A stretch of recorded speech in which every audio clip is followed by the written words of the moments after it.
Ilmestyskirja on apokalyptinen kirja tuleviin tapahtumiin ja maailmanloppuun liittyvien näkyjen, symbolien ja lopunajan profetioiden vuoksi.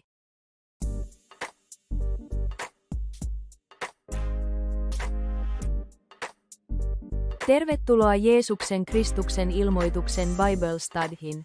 Kävelemme ilmoituksen kirjan läpi. Nimeni on Maranda ja olen johtajasi. Tämän Bible Studyn jälkeen ymmärrät seuraavat tärkeät asiat. 1. Näkymät, symbolit ja tulkinta 2. Kirjailijuus ja konteksti 3. Keskeiset aiheet ja opetukset. Nyt aloitetaan.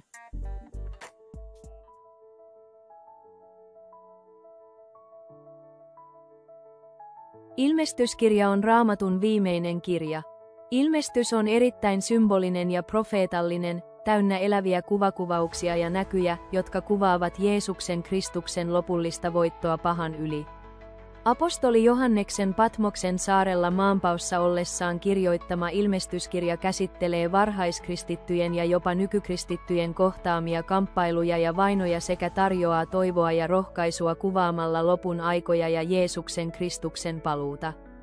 Tässä videossa esittelen keskeiset teemat, joita tutkimme syvällisesti tässä Raamatun tutkistelusarjassa.